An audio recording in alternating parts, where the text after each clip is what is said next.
Hello बच्चों, how are you.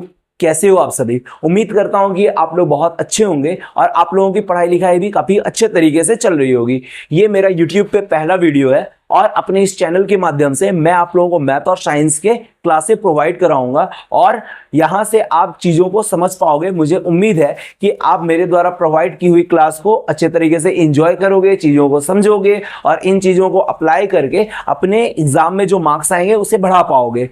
तो मेरी आप लोगों से एक छोटी सी रिक्वेस्ट है कि आप अगर आपको चीजें समझ में आए, अगर आपको चीजें ऑथेंटिक लगे तो आप ज्यादा से ज्यादा मेरे चैनल पे आइए, मेरे चैनल को सब्सक्राइब कर लीजिए और वीडियो को लाइक और शेयर कीजिए ताकि ये वीडियो जो है दूसरे लोगों तक भी प्रोवाइड कराई जा सके और उन लोगों को भी यहां से चीजें सीखने को मिले। तो जैसा कि हम लोग जानते हैं, सबसे पहले मैथ्स का जो चैप्टर है वो रियल नंबर है। रियल नंबर को अगर हिंदी में बोला जाए तो इसे हम लोग वास्तविक संख्या बोलते हैं। वास्तविक संख्या होती क्या है, रियल नंबर हम लोग बोलेंगे कैसे, तो चाहिए सबसे पहले देखते हैं रियल नंबर बोला किसे जाता है। तो वैसे नंबर जिसमें रैशनल नंबर भी हो और इरेशनल नंबर भी हो। कहने का मतलब जिस नंबर में, जिस संख्या में परिमेय संख्या हो और अपरिमेय संख्या हो, उसे हम लोग क्या बोलेंगे, उसे हम लोग वास्तविक संख्या बोलेंगे। यानी कि एक ऐसा बैग, एक ऐसा समूह जिसमें क्या हो, जो रैशनल नंबर और इरेशनल नंबर दोनों को साथ में लेकर चलता हो, उसे हम लोग क्या बोलेंगे, रियल नंबर बोलेंगे। यानी कि रियल नंबर के फैमिली में दो तरह के नंबर होंगे, एक रैशनल होंगे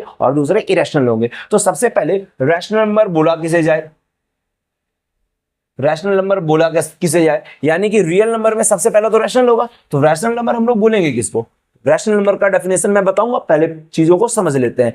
वैसे नंबर जिसे P अपॉन क्यू के फॉर्म में लिखा जा सके, यानी कि ऊपर और नीचे दोनों में कुछ हो सके, यानी कि इसे बोला जा सकता है फ्रैक्शन। ठीक है, इसे हिंदी में भिन्न बोलते हैं। वैसे नंबर जिसे P बाय क्यू यानी कि फ्रैक्शन में हम लोग लिखे, उसे हम लोग भिन्न के रूप में लिखे, उसे हम लोग क्या बोलेंगे, रैशनल नंबर बोलेंगे। और यहां पर जो चीज होगा, यहां पर जैसा कि हम लोग फ्रैक्शन में देखते हैं, ऊपर वाले को क्या बोला जाता है, ऊपर वाले को बोला जाता है न्यूमरेटर और नीचे वाले को बोला जाता है डिनोमिनेटर। यानी कि जिसमें न्यूमरेटर और डिनोमिनेटर दोनों होंगे उसे हम लोग क्या बोलेंगे, उसे हम लोग रैशनल नंबर बोलेंगे। ठीक है, अब यहां पर बात जो आती है, क्या Q और P दोनों में क्या होना चाहिए, यानी कि P तो हम लोग कुछ भी लिख सकते हैं, P तो कोई सा भी नंबर हो सकता है, बशर्ते यहाँ पे Q के लिए क्या होता है, Q को हम लोग कभी भी जीरो नहीं लिख सकते हैं। P तो कुछ भी लिख सकते हैं लेकिन Q को जीरो नहीं लिख सकते हैं। अब सबसे पहले एग्जांपल देता हूं, तब आप लोगों को ये बातें समझ में आएगी Q को क्यों जीरो नहीं लिखा जा सकता है। अब जैसे कि मैंने एक चीज लिखा 3/4, ये फ्रैक्शन है, यानी कि ये रैशनल नंबर है, यानी कि इसमें कुछ ना कुछ ऊपर में भी है और कुछ ना कुछ नीचे भी, यानी कि इसमें कुछ न्यूमरेटर भी है और डिनोमिनेटर भी है। इसे अब मैं 7/8 लिखता हूं, ये भी एक एग्जांपल हो सकता है। 0/1 लिख सकता हूं, ये भी एक एग्जांपल हो सकता है, बशर्ते 1/0 इसमें कभी नहीं होगा। 1/0 इसमें इसलिए नहीं होगा क्योंकि जीरो से किसी भी चीज को जो है हम लोग डिवाइड कर नहीं सकते हैं। ठीक है, ये जो होता है नॉट डिफाइंड टर्म है, तो वैसा कंडीशन में रैशनल नंबर का कोई डिफिनेशन रहेगा ही नहीं, इसलिए हम लोग नीचे में इसलिए जीरो नहीं लिख सकते, यानी डिनोमिनेटर कभी जीरो नहीं हो सकता है। अब अगर यहां पर देखा जाए कि इरेशनल नंबर हम लोग किसे बोलेंगे, इरेशनल नंबर यहां पे मैं लिखता हूं इरेशनल नंबर हम लोग किसे बोलेंगे, वैसा नंबर जिसे हम लोग P अपॉन क्यू के फॉर्म में नहीं लिख सकते हैं। ये कभी भी फ्रैक्शन में नहीं लिखा जाएगा, इसे कभी भी भिन्न के रूप में नहीं लिखेंगे। इसे हम लोग क्या बोलते हैं, इसे हम लोग इरेशनल नंबर बोलते हैं। जैसे कि क्या हो सकता है इसका एग्जांपल, √3 मैंने लिख दिया है, ये क्या है, ये एक इरेशनल नंबर है। जैसे कि मैंने √5 लिखा, ये भी क्या है, एक इरेशनल नंबर है। मैंने √7 लिखा, ये भी क्या है, इरेशनल नंबर है। ये सब सारे चीज जो है, ये सारे इरेशनल नंबर हो जाते हैं। क्यों इरेशनल नंबर होते हैं, क्योंकि इन्हें जो है P अपॉन क्यू के फॉर्म में नहीं लिखा जा सकता है। अब मैं इस बोर्ड को थोड़ा साफ करता हूं, रैशनल और इरेशनल के बारे में मैं आप लोगों को बताता हूं। तो दोस्तों यहाँ पे देखते हैं रैशनल नंबर किसे बोला जाए, a number which can be return in the form of P upon Q where Q not is equals to 0 is called rational number. यानी कि एक ऐसा नंबर जिसमें हम P अपॉन Q के रूप में चीजों को लिख सकते हैं, लेकिन शर्त क्या होना चाहिए कि Q कभी जीरो ना हो। ये Q जीरो क्यों ना हो, ये मैंने पहले बता दिया है। अगर Q कभी जीरो हो जाएगा तो वो टर्म ही क्या होगा, अनडिफाइंड हो जाएगा, इसको हम लोग डिफाइन कर नहीं पाएंगे, नॉट डिफाइंड हो जाएगा वो। तो चीजें क्या होनी चाहिए, P अपॉन क्यू के फॉर्म में तो होनी चाहिए, फ्रैक्शन के फॉर्म में तो होनी चाहिए, या हम लोग रेशियो भी बोल सकते हैं, रेशियो के फॉर्म में तो होनी चाहिए चीजें, बट Q जीरो नहीं होने चाहिए। ठीक है, इसके मैंने एग्जांपल भी दे दिए। अब मैं सबसे पहले बताता हूं इरेशनल नंबर किसे बोला जाए। Rational number. अब इरेशनल नंबर किसे बोला जाए? A number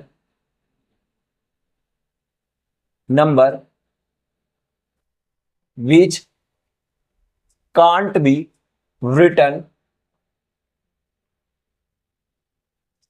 in the form of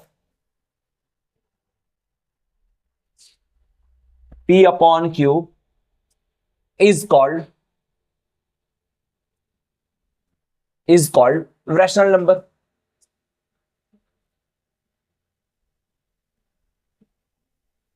irrational number यानी ये एक ऐसा नंबर या नंबर का ग्रुप जिसमें हम क्या कर सकते हैं, हम उसे p अपॉन क्यू के फॉर्म में नहीं लिख सकते हैं, हम उसे p बाय क्यू के रूप में नहीं लिख सकते हैं, तो उसे क्या बोला जाता है? इरेशनल नंबर बोला जाता है। अब हमें एक चीज देखना है, रैशनल और इरेशनल ये दोनों नंबर क्या होते हैं? ये दोनों नंबर मिलकर के रियल नंबर बनाएंगे। ये कैसा बनाएंगे? रियल नंबर बनाएंगे। अब कुछ ऐसे नंबर भी होते हैं जो रियल नहीं होते हैं, जिन्हें इमेजिन किया जा सकता है। ठीक है, इमेजिन किया जा सकता है, बस उसे हम लिख नहीं सकते हैं। जैसे कि अगर लिख दिया जाए रूट अंडर -1, ये क्या होगा? ये रियल नंबर कभी नहीं होगा। जैसे कि मैं लिख दूं रूट अंडर -5, ये कभी रियल नहीं होंगे। ये सब नंबर जो होंगे ये क्या है? ये जो है काल्पनिक है, इसे इमेजिन किया जा सकता है, इमेजिनरी नंबर होते हैं ये रियल नहीं होंगे। अगर मैं यहाँ पे -1 लिख दूं, अगर मैं यहाँ पे -5 लिखूं, तो ये क्या हो जाएगा? ये रियल नंबर का एग्जांपल हो जाएगा। बट अगर इसे रूट के अंदर में लिख दिया जाए तो ये कभी भी रियल नंबर नहीं होते, क्योंकि ये ना तो रैशनल नंबर होंगे और ना ही इरेशनल नंबर होंगे। ये दोनों में से कोई नहीं होंगे, इसलिए ये क्या हो जाते हैं? ये रियल नंबर के अंडर में नहीं आते हैं। ठीक है, तो बच्चों यहां तक तो चीजें बिल्कुल बेसिक सी थी। अब एक नया टर्म आता है यूक्लिड डिवीजन एल्गोरिथम, यानी कि एल्गो विभाजन प्रमेय। ये जो चीज है, ये चीज आप लोगों के लिए बहुत ही ज्यादा इंपॉर्टेंट है, तो इसे हम बहुत अच्छे तरीके से समझेंगे। लेकिन उसके लिए हम क्या करते हैं? उसके लिए मैंने क्या करा, एक नंबर लिया मैंने 7, और 7 से मैंने इस 10 को डिवाइड करा। जब मैंने डिवाइड करा तो ये एक बारी में लग जा रहा है। मैं यहाँ पे 7 लिखता हूं, बच जाएंगे रिमाइंडर 3। तो इसे मैंने क्या नाम दिया? इसे मैंने नाम दिया डिवीजर। ये अपना डिवीजर है। ये क्या है? ये डिविडेंड है। ये डिविडेंड है। ये अपना कोसेंट हो गया, कोसेंट, और ये रिमाइंडर हो गया, रिमाइंडर हो गया। अब इसे हम लोग क्या बोलते हैं? इसे हम लोग बोलते हैं भाज्य, इसे बोला जाता है भाजक, इसे बोला जाता है भागफल, भागफल, और इसे हम क्या नाम देते हैं? इसे शेषफल बोला जाता है, यानी कि जो शेष बच रहा है। तो यहां से अब मुझे 10 चाहिए। मुझे क्या चाहिए? 10 चाहिए। अब मुझे 10 चाहिए तो मैं क्या करूं? मैं 7 से एक बारी मल्टीप्लाई करूं, और उस मल्टीप्लाई में अगर मैं 3 ऐड करूं तो ये क्या बन गया? ये अपना 10 बन गया। तो 10 की जगह पे मैंने क्या रखा था? 10 की जगह पे मैंने रखा था डिविडेंड को। मैं डिविडेंड रखता हूं, डिविडेंड रखता हूं। डिविडेंड बोले तो भाज्य बोला जाता है इसे। मैं भाज्य को यहाँ पे रखता हूं।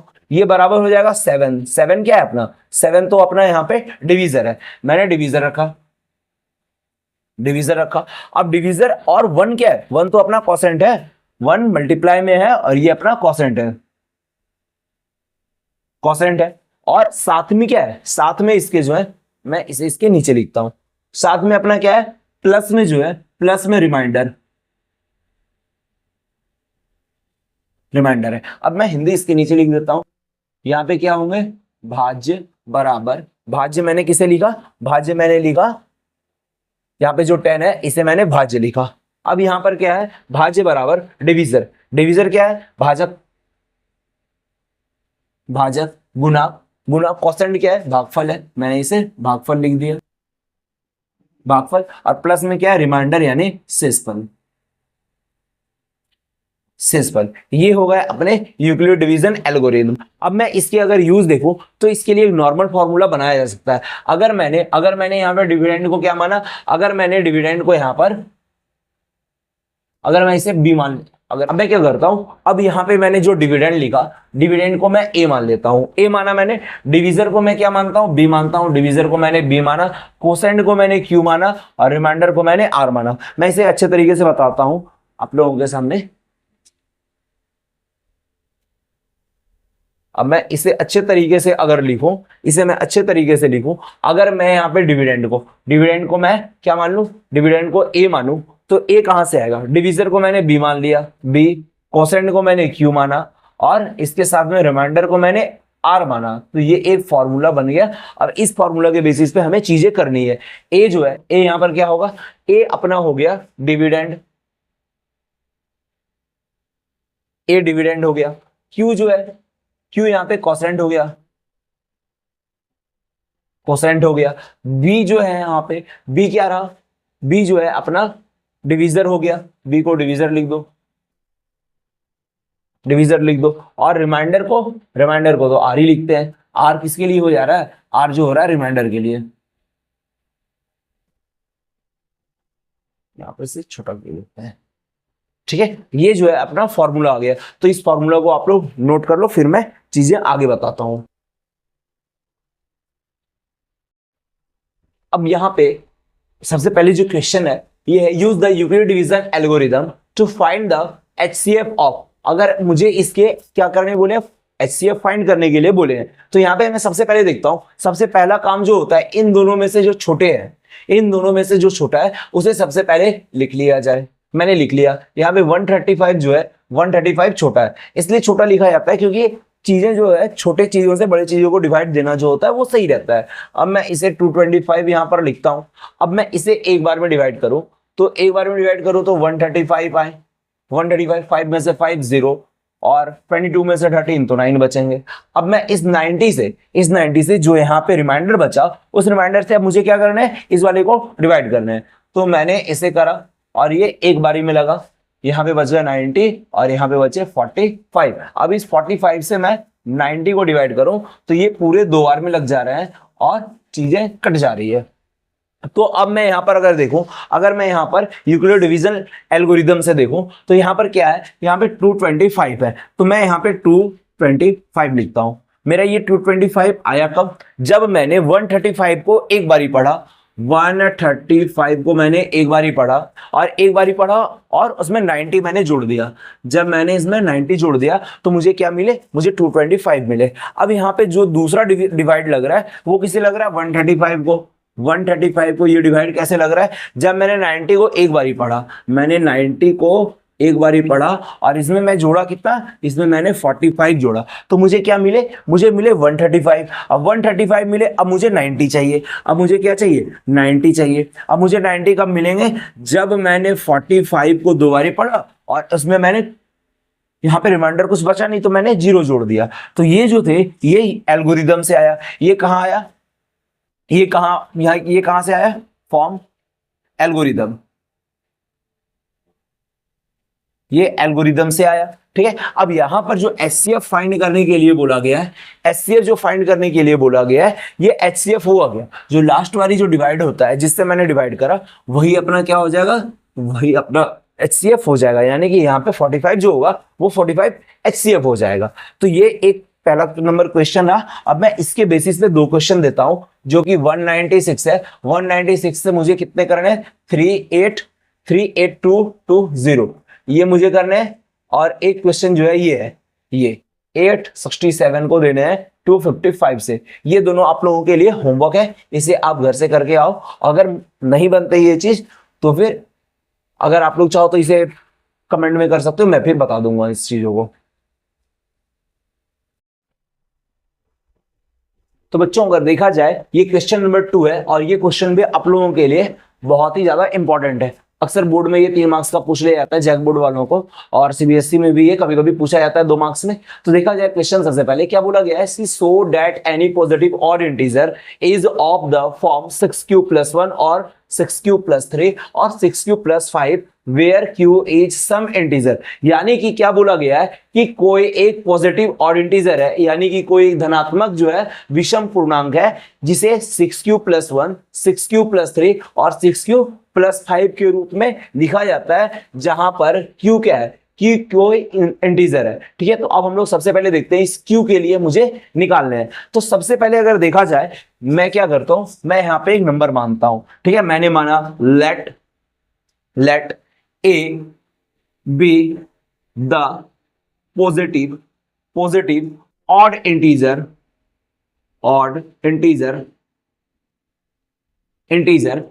when when it is divided by इसे मैंने डिवाइड करा, डिवाइडेड बाय बी, मैंने इसे डिवाइड बी से करा, let the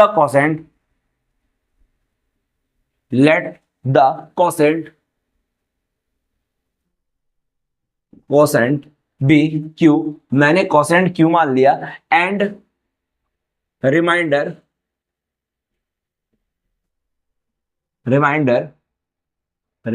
B R, remainder be R. यहां पे कोसेंट क्या है, मैं इसे कोमा से दिखा देता हूं ताकि ये समझ में आ सके। Let A be the positive integer, a के बी ऊपर मैं दिखा रहा हूं ताकि ये चीज समझ में आए। Let A be the positive odd integer when it is divided by B, जब मैंने इसे किससे डिवाइड करा, मैंने इसे बी से डिवाइड करा। Let the quotient be Q, quotient क्या मिला मुझे, मुझे मिला Q, and remainder be x, और मुझे यहां से रिमाइंडर बी आर, और मुझे रिमाइंडर यहां से क्या मिल रहा है, रिमाइंडर मुझे यहां से आर मिल रहा है। अब देखा जाए क्या, यूक्लिड डिवीजन लेमा से फॉर्म, यूक्लिड डिवीजन एल्गोरिथम,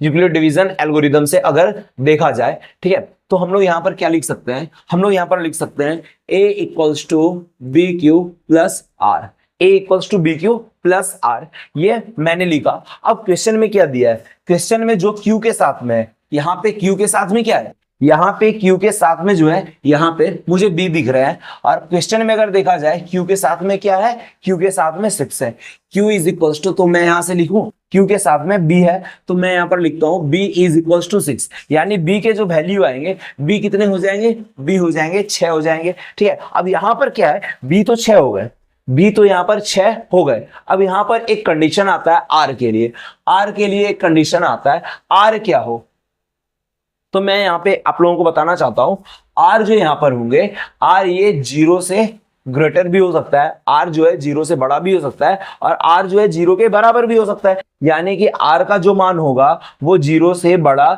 या 0 के बराबर होगा, और बी से हमेशा क्या होगा, लेस देन होगा, यानी बी से हमेशा छोटा होगा, यानी आर जो होगा वो 0 हो सकता है, 0 से बड़ा भी हो सकता है, लेकिन बी से बड़ा नहीं होगा, बी से हमेशा छोटा होगा। अब ऐसा क्यों, मैं यहाँ पे एक एग्जांपल देता हूं और मैं आप लोगों को बताता हूं ऐसा हो क्यों सकता है। अब मैंने एक काम करा, मैंने 2 लिया और 2 से मैंने 3 को डिवाइड करा, 2 से मैंने जब डिवाइड करा तो एक बार में 2 आया, रिमाइंडर यहाँ पे क्या बचा, 1 बचा। यहाँ पे b कितने हैं, b यहाँ पे 3 है, और रिमाइंडर मेरा कितना है, r है, रिमाइंडर मेरा r है।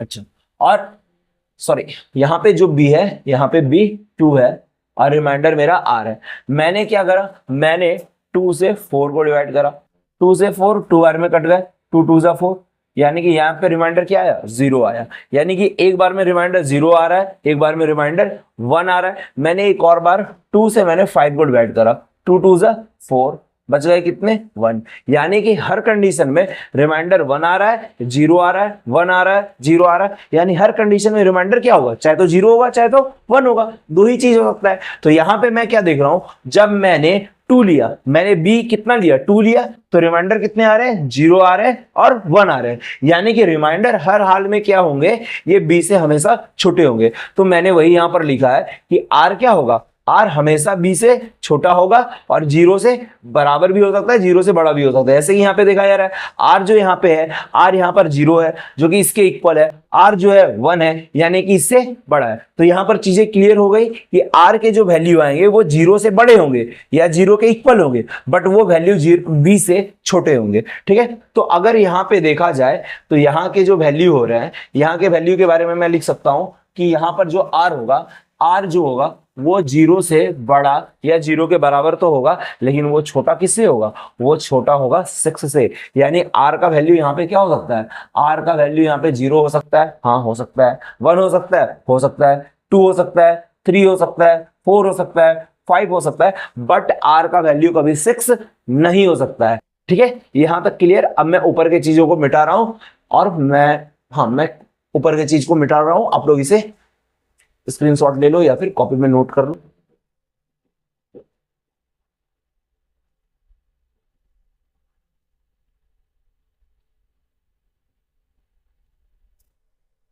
मैंने यहाँ पे आर के वैल्यू लिखे थे। आर के वैल्यू क्या क्या थे? आर के वैल्यू 0 थे, 1 थे, 2 थे, 3 थे, 4 थे, 5 थे। बस इतने ही वैल्यू आर तक आ रहे थे, आर के इतने ही वैल्यू आ रहे थे। बट अगर क्वेश्चन में बोला जाए, तो पॉजिटिव ऑड इंटीजर का बात बोला गया है। तो मैं यहां से क्या कर सकता हूं? Odd value of R. अगर देखा जाए तो आर का ऑड वैल्यू क्या क्या था? तो आर का ऑड वैल्यू 1 हो सकता है, 3 हो सकता है, 5 हो सकता है। ठीक है, ये 3 कंडीशन है। अब मैं यहां पर क्या करता हूं? When r is equals to 1, r अगर मैंने 1 लिया तो a इक्वल्स टू क्या होगा? B Q plus R. अब मेरे यहां पर b कितने हैं? मेरे यहां पे b 6 है, b मैंने 6 को मान रखा तो 6 लिख दिया, q को q लिख दिया मैंने। r मेरे कितने हैं? r मेरे 1 है। अब मैं क्या करता हूं? इसे मैं इक्वेशन 1 ले लेता हूं। अब अगेन क्या किया जाए? When r is equals to 2। जब मैंने क्या करा? मैंने r 2 मान लिया। अब a इक्वल्स टू क्या होगा? वापस B Q plus R. It means 6q sorry, यहां पे इसे मैं 3 लिखता हूं क्योंकि r के जो होंगे दूसरे वैल्यू 3 होंगे। 6q प्लस 3 यहां पे हो जाएंगे। इसे मैं इक्वेशन सेकंड मानता हूं। ये इक्वेशन सेकंड हो गया। अब जो है r का नेक्स्ट वैल्यू क्या होगा? r का नेक्स्ट वैल्यू मैंने 5 माना है, तो when r is equals to 5, ये तीसरे कंडीशन होगा। जब r के वैल्यू मैंने कितने रखे? r के वैल्यू मैंने 5 रख दिया, तो a इक्वल्स टू क्या होगा? 6q plus 5। ये तीसरा कंडीशन बन जाएगा। ये 3 कंडीशन हो गया। अब मैं ऊपर वाला मिटाता हूं, आप लोग इसकी स्क्रीनशॉट ले लो।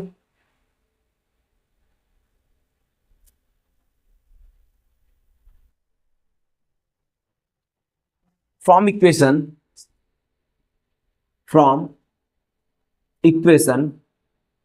1, 2 एंड 3। अब मैं क्या कर सकता हूं? यहां से मैं लिख सकता हूं from equation 1, 2 and 3 any positive odd integer is of the form 6q plus 1, 6q plus 3 और 6q प्लस 5। ठीक है, अब मैं अगर इस चीज को मैं बोलूं कि आप लोग यहां से इसे यहां तक लिख लो, तो अगर आप इस चीज को लिख लेते हो तो ये पूरे जो है आंसर क्लियर हो जाएंगे। ये 2 नंबर तक के क्वेश्चन क्लियर हो गए। अब मैं 3 नंबर के क्वेश्चन आप लोगों को कल बताऊंगा। तब तक आप चैप्टर को जो है अच्छे तरीके से अगर खुद से आगे कर सकते हो तो कर लो, बहुत अच्छी बात है। नहीं तो फिर मैं इसके बाद की चीजें कल बताऊंगा। धन्यवाद।